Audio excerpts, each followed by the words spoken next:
Hello friend, कैसे हैं आप सब। हमारे YouTube चैनल SBCC 777 में आप सबका स्वागत है। हम अभी क्लास 12 के बायोलॉजी के जो 8वें अध्याय है रेड चैप्टर उसी का अध्ययन करने वाले हैं। तो इसमें हम क्या करते हैं, ह्यूमन डिजीज और ह्यूमन हेल्थ एंड डिजीज का चैप्टर है, इसी का अध्ययन करेंगे। तो इसमें से क्या अध्ययन करना है हमको, ये देख लीजिए। तो इसमें अभी हम आपको बताने वाले हैं मलेरिया डिजीज के बारे में कि मलेरिया का डिजीज कैसे होते हैं। ठीक है, तो चलिए शुरू करते हैं मलेरिया डिजीज के बारे में।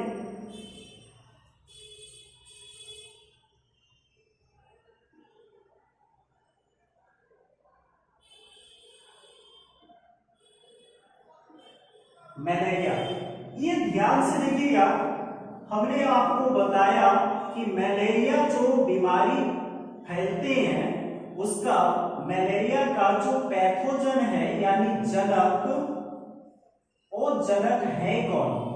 तो जनक है आपका प्लाज्मोडियम। ये प्लाज्मोडियम को, जो प्लाज्मोडियम है ना, ये प्लाज्मोडियम तो अनेक जातियों में विभक्त है, लेकिन आपके जो टेक्स्ट बुक है उसमें मात्र 4 जातियों का ही उल्लेख किया गया है। ठीक है, तो इस 4 जाति में से पहला जाति कौन सा है ये देखना है। तो पहला जाति है प्लाज्मोडियम वाइवेक्स।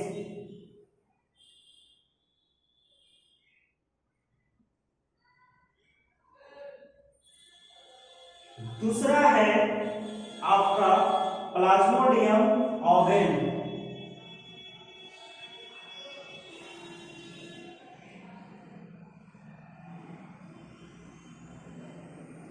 तीसरा है आपका प्लाज्मोडियम फैलसीपेरम।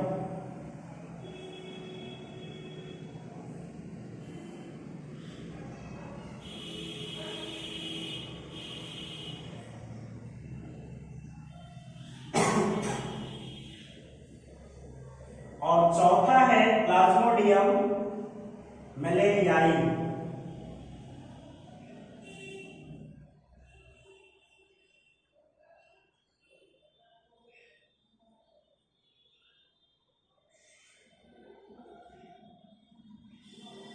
ठीक है, तो ये 4 जाति हैं। इस 4 जाति में से सबसे डेंजर जाति जो है ना, वो तीसरे नंबर का है, जो है प्लाज्मोडियम फैलसीपेरम। प्लाज्मोडियम फैलसीपेरम जो है सबसे डेंजर जाति है। डेंजर जाति में है कौन? प्लाज्मोडियम फैलसीपेरम। अगर इसके काटने से, अगर ये मच्छरों के काटने से ये बाइट्स हो जाती है और ये वाला अगर चले जाते हैं बॉडी पे, तो समझ लीजिए कि वो व्यक्ति की मृत्यु लगभग में तय हो जाती है, लगभग तय हो जाती है।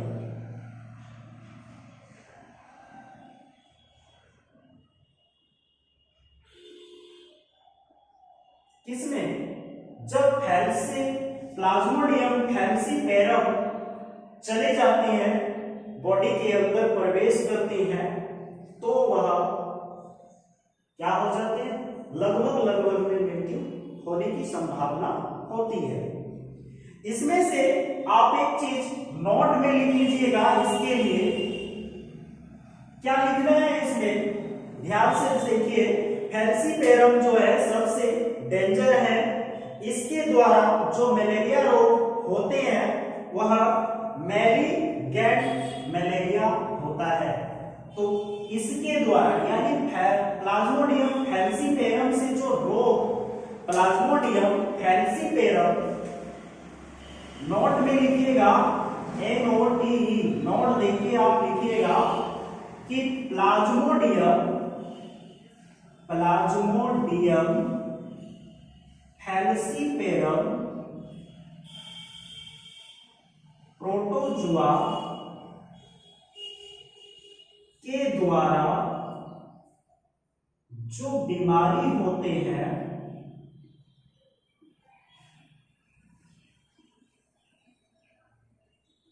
उसे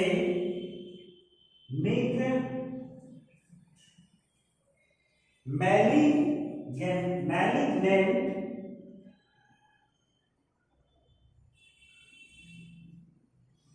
मलेरिया कहा जाता है।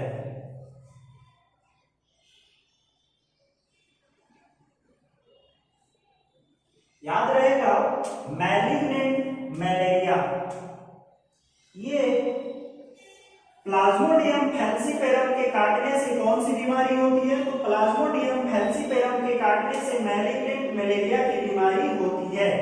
प्लाज्मोडियम फैल्सीपेरम के काटने से प्लाज्मोडियम फैल्सीपेरम प्रोटोजोआ के कारण मैलिग्नेंट मलेरिया उत्पन्न होते हैं, जो सबसे डेंजर बीमारी है। इसमें लगभग पीड़ित व्यक्ति की मृत्यु हो सकती है। समझ गए?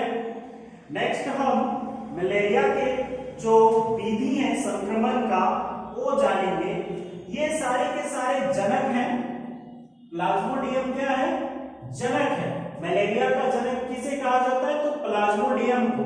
लेकिन वाहक किसे कहा जाता है? वाहक मादा एनाफिलीज मच्छर। मादा एनाफिलीज मच्छर को याद रहे कि वाहक मादा एनाफिलीज को कहा जाता है, मादा एनाफिलीज मच्छर को कहा जाता है, और मलेरिया का जनक प्लाज्मोडियम। अब हम इसके जो संक्रमण का मेथड है वो समझेंगे कि संक्रमण का मेथड कैसे होता है।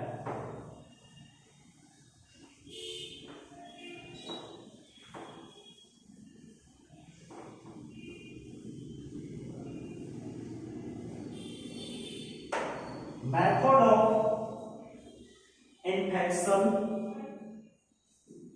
On malaria. मलेरिया रोग के संक्रमण विधि। मलेरिया रोग के संक्रमण विधि। ये क्या है? मलेरिया रोग के संक्रमण विधि में थोड़ा ध्यान से देखिएगा और समझ भी लीजिएगा। मलेरिया के जो पैथोजन है प्लाज्मोडियम, ठीक है, वह एक स्टेज से गुजरता है। उस स्टेज को स्पोरोजोइट्स कहा जाता है। ठीक है, मलेरिया के जो जनक है वह जनक एक स्टेज से गुजरते हैं जिसको स्पोरोजोइट्स कहा जाता है। याद रहे, स्पोरोजोइट्स जो है, जब यह मच्छर मादा एनाफिलीज मच्छर है, यह मच्छर जब आपको बाइट करते हैं और प्लाज्मोडियम वो मच्छर कैरी करके लेके आए हैं किसी से संक्रमित होके, और वह मच्छर आपको बाइट कर लेते हैं। ध्यान से सुनिए, मान लेते हैं कि ये वाला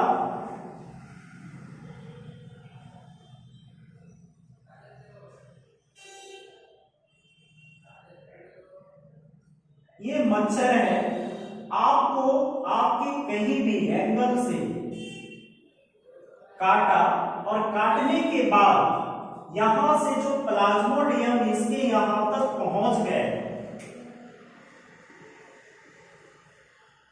ये प्लाज्मोडियम यहां पे आए और प्लाज्मोडियम कहां चले गए? यहां पे संचरित होकर, मतलब ट्रांसपोर्ट मूवमेंट करने के बाद यह हमारे पेटों में चले गए, लिवर के पास।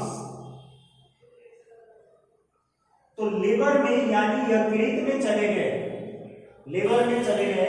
तो लिवर में जाने के बाद लिवर में एक सेल पाई जाती है जिसको कपर सेल बोला जाता है। यह सेल क्या करते हैं? कपर सेल से यह प्लाज्मोडियम आके मिल जाता है। कौन? यकृत में प्लाज्मोडियम आकर मिल जाते हैं और मिलने के तत्पश्चात क्या होता है? कफर सेल से मिलने के बाद ये जो है प्लाज्मोडियम बहुत सारे संख्या में क्या करते हैं? बहुत संख्या में ये डिवीजन करते हैं और डिवीजन करने के बाद ये जो है कफर सेल क्या हो जाता है? फट जाता है। डिवीजन के बाद फटता है, समझ रहे हैं ना? ये कफर सेल यकृत में प्लाज्मोडियम की डिवीजन जब ज्यादा हो जाती है तो वह फट जाता है और फटने के तत्पश्चात यह फट जाते हैं और प्लाज्मोडियम कहाँ मिल जाता है? प्लाज्मोडियम ब्लड में मिल जाते हैं, ब्लड में मिल जाता है।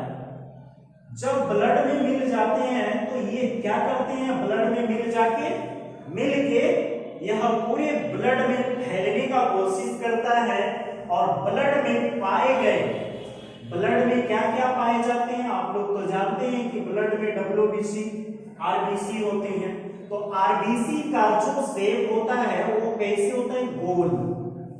इस RBC में वह अटैच करता है। कौन? प्लाज्मोडियम।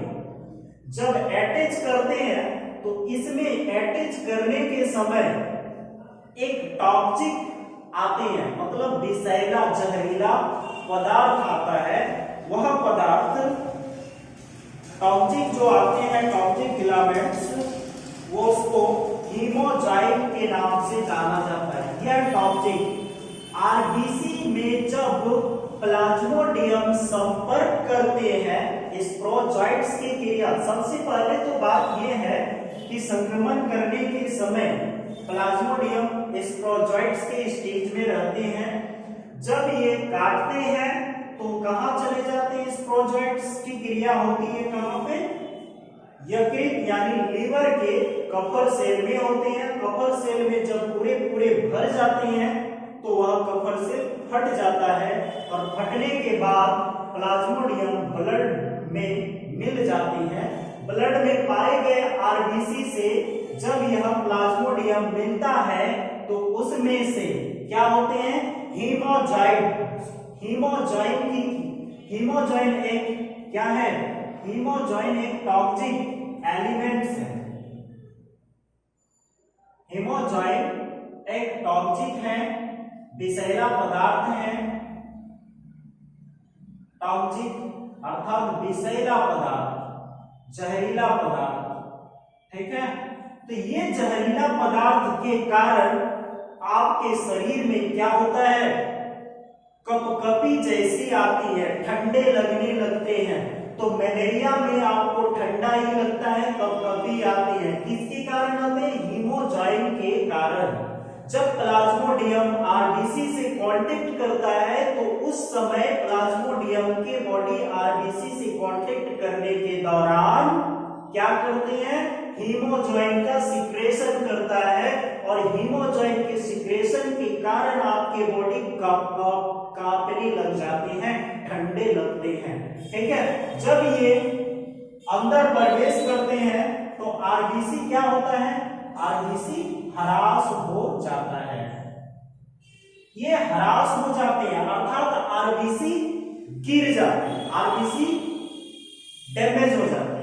RBC क्या हो जाते हैं? डैमेज हो जाते हैं। तो RBC का लेवल, हीमोग्लोबिन में RBC का लेवल जो है वह क्या हो जाता है? घट जाता है, ठीक है? इसी तरह से इसकी क्रिया जो है मलेरिया की क्रिया चलते रहते हैं। अब बता देते हैं आपको कि मलेरिया तो फैल गए, कपकपी भी हो गई, टॉक्सिक एसिड, टॉक्सिक पदार्थ के कारण कपकपी हुई। तो टॉक्सिक पदार्थ थे कौन सा? तो हीमोजॉइन एक टॉक्सिक पदार्थ थे। याद रहे, ये पूछा जाता है कि टॉक्सिक पदार्थ मलेरिया के बीमारियों में कपकपी क्यों उत्पन्न होते हैं, तो ये पूछ लेगा। तो क्या बताना है आपको? मलेरिया के बीमारियों में कपकपी हीमोजॉइन के कारण उत्पन्न होते हैं। ठीक है। तो हीमो जो है विषैला पदार्थ है जो आरबीसी के संपर्क में जाने के समक्ष स्रावित होते हैं और कभी आते हैं। आरबीसी जब प्लाज्मोडियम के कांटेक्ट में आते हैं तो वह ह्रास हो जाता है। जब ह्रास हो जाते हैं तो आरबीसी का लेवल नीचे गिर जाता है। यही आरबीसी को अर्थात इसी तरह के हीमोग्लोबिन को एक नॉर्मल मादा एनाफिलिज यानी फीमेल एनाफिलिज मस्क्यूटो आएंगे और बाइट करेंगे उस संक्रमित व्यक्ति को जिसके पास पहले से मलेरिया है, मलेरिया की बीमारी है, उसको बाइट करेंगे तो वहां से वह ब्लड को ले जाएंगे। तो उसके जो है डंडल के नीचे, एंटीना के नीचे जो टेंटाकल्स हैं उसके नीचे प्लाज्मोडियम स्थिर हो जाएगा, इस जगह पे स्थिर हो जाएगा और ये फिर से पुनः दूसरे नॉर्मल व्यक्ति को बाइट करेंगे तो ये प्लाज्मोडियम डायरेक्ट उसी पे आ जाएंगे। इसी तरह मलेरिया का एक लाइफ साइकिल बन जाता है। मलेरिया के जो चक्रण होते हैं इसी तरह से होते हैं। मलेरिया से जो अब हम जानेंगे कि मलेरिया से कैसे बचा जा सकता है, तो बता देते हैं आपको कि मलेरिया से जो बचने के कौन कौन से उपाय हैं, ये तो आप लोग भी जानते होंगे। मलेरिया से बचने के उपाय क्या क्या है? मलेरिया से बचने के उपाय जरा देखिए ध्यान से। आपके घर के आसपास अगर छोटे छोटे गड्ढे हैं तो उसमें पानी जमने नहीं देना चाहिए, सबसे पहला पॉइंट। अगर पानी जम भी जाती है तो उसमें लार्वा नष्ट करने वाले मछलियों को छोड़ा जाना चाहिए। मच्छरों के जो लार्वा हो जाएंगे उस लार्वा को नष्ट करने वाले मछलियों को छोड़ा जाना चाहिए। अर्थात मच्छर के लार्वा को खाने वाले मछली का नाम गेरबूसिया है, उसको छोड़ दिया जाना चाहिए। अगर आपके घर के इर्द गिर्द तालाब हैं तो करना है, अर्थात या तो फिर बतख हो गया या फिर थर्माकोल जो है ना, आपके अगर छोटे छोटे घर हैं, तालाब के किनारे हैं, घर के किनारे छोटे छोटे पॉन्ड बने हुए हैं, तो उसमें जो थर्माकोल है, थर्माकोल को टुकड़ा में बांटिए और थर्माकोल को पानी में छोड़ दीजिए, उड़ेल दीजिए। तो उड़ेलने से क्या होता है, वो लार्वा जो है इधर उधर तितर बितर करते हैं जब थर्माकोल तैरते हैं, तो उससे भी आप क्या कर सकते हैं, उससे भी आपका मलेरिया से सुरक्षा पा सकते हैं। पहला पॉइंट, तालाब के घर के इर्द गिर्द तालाब में पानी का जमाव नहीं करना चाहिए। ठीक है, अगर जमाव हो जाए तो मच्छर के लार्वा को नष्ट करने वाले मछली, बतख या तो फिर थर्माकोल को गड्ढे में छोड़ देना चाहिए। दूसरा पॉइंट है मच्छरदानी का प्रयोग करना चाहिए। ठीक है, तीसरा पॉइंट है आप जैसे ऐसे लोशन आए हुए हैं कि मच्छर बाइट नहीं करता है, अगर आप उसे लगा के निकलते हैं तो, जैसे सुथोल हो गया, सुथोल को आप अगर लगा देते हैं और घर से बाहर निकलते हैं तो आपके बॉडी पे मच्छर या मस्क्यूटो कुछ भी कोई भी जो इंसेक्ट हैं वो बाइट नहीं करेंगे। ठीक है, तो सुथोल का प्रयोग अर्थात ऐसे लोशन का प्रयोग करना चाहिए जो कीट के बाइट को रक्षा करता है। ठीक है, तीसरा पॉइंट, चौथा पॉइंट है अगर आपके घर पे कूलर है तो कूलर की पानी जो है वह 4 दिन 3 दिनों में चेंज करना अनिवार्य है, अन्यथा उसमें फिर मस्क्यूटो का लार्वा आ ही जाएंगे। तो और भी कुछ है, जैसे डीडीटी का छिड़काव करना चाहिए। तो डीडीटी क्या है, बायोडिग्रेडेबल है, नॉन बायोडिग्रेडेबल है, जिसके कारण ये अवघटित नहीं होते हैं या वर्षों करोड़ों वर्षों तक रह जाते हैं वायुमंडल में, जिसके कारण और भी हानि हो सकती है। इसलिए ये छिड़काव नहीं किया जा रहा है, लेकिन मलेरिया के बचाव के लिए कभी कभी डीडीटी का छिड़काव हो ही जाता है। ठीक है, तो इस तरह से आप मलेरिया से बच सकते हैं। आपको हम जो है पूरे अध्याय का वीडियो जल्दी ही प्रोवाइड कर देंगे, क्योंकि आप हमारे चैनल को ग्रो कीजिए और भी आगे बढ़ाइए ताकि और भी घर में रहे विद्यार्थी पढ़ सके। Thank you for watching. धन्यवाद।